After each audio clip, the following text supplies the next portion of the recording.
Hello. Today we're going to be looking at the Bush administration. And when I say the Bush administration, I should clarify, I'm not talking about George W. Bush, but rather his father, George H.W. Bush, who at the time was simply known as George Bush.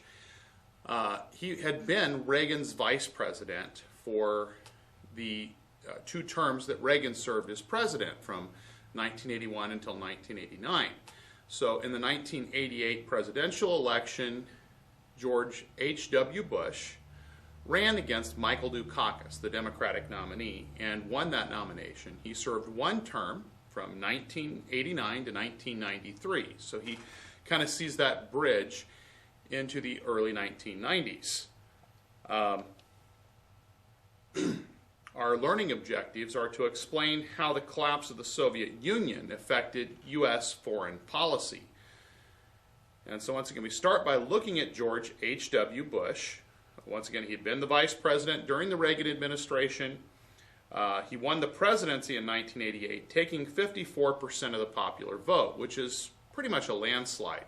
Most elections tend to be much closer, more like 51 to 49 or less. So a 54 percent to probably roughly 46% gaps, a pretty big victory. He defeated Michael Dukakis, taking 426 electoral votes, but the Democrats retained control of Congress. And that also becomes a bit of an issue for him because during the campaign, he made a campaign promise in which he said, "Read my lips, no new taxes." That campaign promise really kind of came back to bite him in the rear because the Democrats kind of painted him into a corner. Here he's made this promise to have no new taxes, and ultimately without a tax increase, they were going to shut down the government. He conceded to the tax increase, and of course then that's thrown back in his face in the 1992 election. Other factors in that 1988 election, Jesse Jackson became the first African American to make a serious bid for the presidency, finishing second to Dukakis in the Democratic primaries. And Jackson worked to build a rainbow coalition by attempting to gain the support of minorities and the poor. So early on, we already had been experiencing changes in the Soviet Union during the Reagan administration. Mikhail Gorbachev came to power, and Gorbachev really was looking to try to save the Soviet Union, so he brought in a whole new era of change. To fix the problems with the Soviet economy, he used perestroika, or restructuring, and basically allowing more elements of free enterprise. He is trying to ultimately save the Soviet Union from its imminent collapse. He also promoted glasnost, or openness, allowing greater freedom of religion and speech. Now, ultimately, these changes that are positive steps that were intended to save the Soviet Union actually helped contribute to its collapse.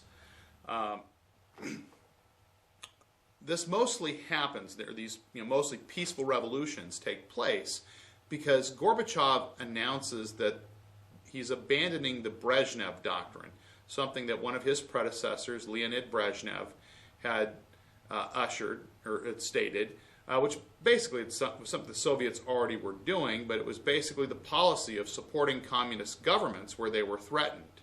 And so ultimately the Soviets had suppressed uprisings in some Eastern European countries, most notably Poland and Hungary. So with Gorbachev announcing that he's abandoning the Brezhnev doctrine, in effect, these communist governments of Eastern Europe are on their own. They can no longer draw upon the Soviets for military support to put down uprisings. And that really helps kind of push these peaceful revolutions, really starting with democratic governments in Poland, where a trade union named Solidarity, led by Lech Walesa, really helped usher in change. The Catholic Church also played a major role in Poland.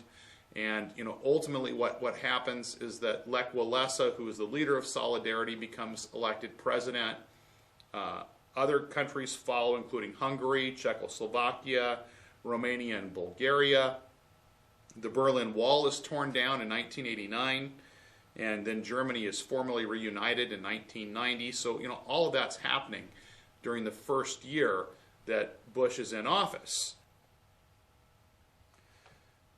Gorbachev survived an attempted coup through the help of Boris Yeltsin, who becomes the Russian leader, or the leader of the Russian Republic.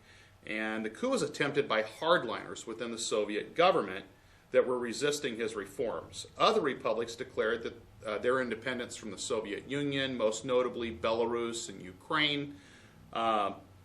Eventually, in November of 1991, Gorbachev says the Soviet Union no longer exists. And so Boris Yeltsin, the president of Russia, now led an independent Russian Federation, and the Cold War is now officially over. So this brings in kind of a new world order. We really have a new way to look at world events. We're no longer in the Cold War, which has really defined how we've looked at everything over the last 45 years since the end of World War II. Now we've got to look at things differently. We're no longer in this struggle for influence with the Soviets. So with the end of the Cold War, Bush said that there was a new world order, and the anti-communist movement spread from Europe across to China. Also, during this time, we see that as these movements spread into China, a lot of the Chinese students leading the movements, they don't really know what they're pushing for. They know that they want change, though. They're unhappy with the communist government. And so this leads to a very harsh crackdown, particularly pertaining to the protests that take place in Tiananmen Square in the capital of Beijing. And this leads to what kind of becomes known as the Tiananmen Square massacre. Tanks and troops are sent in to put down the protest. And we also have this very iconic image of a lone man standing up to a tank. A whole row of tanks are rolling into Tiananmen Square. And here he is, simply a man holding a briefcase, waving his arms, standing in front of the tanks, blocking their path. And they kind of become a little bit confused, don't really seem to know what to do. They try to go around him. He continues to move into their path. Eventually, he's kind of escorted or pushed away from the scene, and we don't really know what happened to him. Some people end up being put to death, and there was a lot of criticism directed at China at this point in time. Many people believe that he was assassinated for taking the action that he did. And we just don't know that to be a fact, but it's highly likely that he was executed under the orders of the Chinese government, because facing all the criticism that they were facing, they probably would have produced him if he was still alive, just to verify that they didn't kill him. So the most likely scenario is that he was executed. Nonetheless, that image really came to symbolize that movement. There were also some other military entanglements with the end of the Cold War. One of the military entanglements we got involved in was in Panama. Particularly what had gone on there in Panama is that we had brokered a treaty. This really had been set up by former President Jimmy Carter. When he was president, he had negotiated and pushed through these treaties that would turn over control of the Panama Canal to Panama by the year 2000. And then so, here we are as we're moving into the 1990s, and Panama is a country that their dictator, Manuel Noriega, is involved in drug trafficking. He's cooperating less and less with the United States, and so eventually we decide to arrest him on drug trafficking charges. And so, we help we actually kind of set up an invasion force that goes in. The American troops kind of quickly topple their government, arrest Noriega, and kind of help set up a new government. Noriega is brought to the United States to face drug trafficking charges. And then we help Panama to set up new elections, although of course this does become rather controversial. So now as we move forward, our next learning objective is to explain why the U.S. went to war in the Persian Gulf in 1991. So the whole thing really starts in August of 1990 when the Iraqi forces of Saddam Hussein invaded the small oil-rich country of Kuwait. which is right on the Persian Gulf. Kuwait is a U.S. ally, and they are one of the largest oil producers in the area. And the United Nations ordered the Iraqi forces to withdraw, and they were given a deadline. That deadline came and passed. Now, of course, in the lead up to this, President Bush does a great job of building a broad-based coalition of support. And so ultimately what ends up happening is when this deadline passes and Saddam Hussein has not withdrawn his forces, we go to war in Iraq with the goal of driving the Iraqi forces out of Kuwait. And as we do this, the action is not taken by the U.S. military alone, but it's taken by these coalition forces that are led by the United States. Saudi Arabia participates, letting us use their air bases. I still remember when this took place, the whole operation was known as Operation Desert Storm. And, I'll never forget that night because, people say that the Vietnam War was our first television war. And in that regard, yes, it was. But not only was it our first television war, but things were changing. Television, by the time we hit the 1990s, we now have live television. So you could say that really kind of the first Persian Gulf War of 91 is the first live television war, where we're getting live television reports. In Vietnam, the television reports weren't live. Yes, people were on the nightly news getting updates and reports on what was going on, but they weren't actually watching live feed, which is completely different. But through satellite technology, we're now getting live feed coming from the Middle East, and we're actually able to watch events as they were unfolding. And so, early on, as we first began with airstrikes, we had interviews with pilots after they'd come back from a bombing mission. And like I said, I remember the intensity of it. At the time, I was coaching wrestling at Downey High School. We had a match down in Atwater that night, which was also just happened to be a very important match that would really decide the league championship. But Atwater at that point in time had an active Air Force base, and a lot of the students from Atwater High had parents in the military, so we weren't quite sure even if the match was going to go on. We get on the bus to head down there just as the air raids are starting, and we're actually listening to news reports on the radio.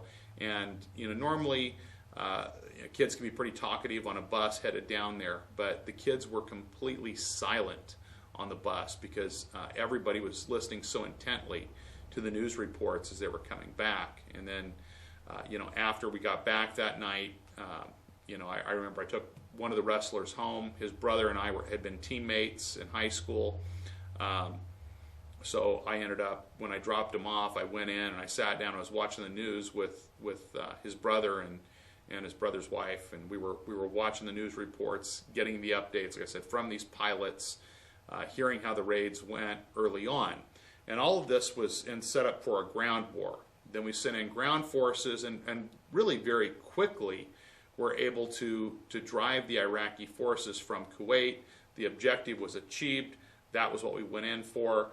The war was a huge success, and the downside is we didn't capture Saddam Hussein, and of course that ultimately would lead us into another war in Iraq in 2003. But at the time it was seen as a tremendous success, because we went in, we achieved the objective of driving the Iraqi forces out of Kuwait, and we achieved it very rapidly. Bush's approval rating is really pretty much at an all-time high. He's got an approval rating, well above 70%. People are very happy with him right after the end of the war. And things did begin to change shortly thereafter, though, and that's what we'll be looking at in the next section. Hello. So in our next learning objective, we really want to know why Bush's approval rating fell prior to the 1992 election. So once again, as we mentioned, Bush's approval rating was very high after the Persian Gulf War. His approval rating fell rapidly, though, as the economy began to slip into a recession. And for right or wrong, people always tend to blame the president when things are going poorly. Now, of course, if things are going good, the president tends to get the credit. So it's kind of, it is what it is. It's like if things are good, even though the president can't single-handedly control the economy, if things are good, people feel good about it. If they're bad, people feel bad. And that extends over largely to people's impressions about the president. So the end of the Cold War also had a major effect and helped contribute actually to this recession. Because what happens is with the Cold War over, there was very much a sense that we didn't need as much military spending as we had had. So we began to scale back, and the defense industry made major cuts. We closed Air Force bases. I had mentioned in the last section the Atwater High School. A lot of the students there, their parents had been in the military. That's because there was an active Air Force base, Castle Air Force Base in Atwater. It closed. It's now an air museum, but the base itself is closed. Fort Ord, a giant Army base over near Monterey, was closed. Many military bases throughout the United States ended up being closed as we began to downsize the military. And so, that results in layoffs, not only in terms of the defense industry and the military, but a lot of these areas close to military bases that had been dependent upon business from the military, without military families there, a lot of them began to scale back and lay people off as well. And so, also kind of at this time, companies start downsizing. Companies began to, question what they were spending money on. And so, for example, public relations departments. A lot of companies had public relations departments, but at this point in time, that was kind of seen as being unnecessary. So, that was one area that was downsized. So a lot of companies began to try to streamline their businesses and began to lay off workers that they felt weren't quite so necessary. And the result of all that downsizing is less jobs, less economic activity, less consumer spending, ultimately a stagnant economy. We slide into a recession. Then, also, Bush has that whole problem. Remember that campaign promise I told you about, where he said, read my lips, no new taxes? Well, like I said, that comes back to really bite him in the rear end because the Democrats paint him into a corner by threatening to shut down the government. He concedes to a tax increase. Then, of course, that's thrown back in his face in the 1992 presidential election, where voters are frequently reminded that Bush broke his promise and raised taxes. Ultimately, this causes his approval rating to plummet, and he wins he wins the Republican nomination, which is almost a foregone conclusion as an incumbent, but he loses the general election to Bill Clinton. And at that time, Bill Clinton wasn't as well known, but I think Bill Clinton largely gets elected on a protest vote. People are unhappy about the economy. People thus are unhappy with Bush. Bush loses the 1992 election. Now we enter into the era of Bill Clinton.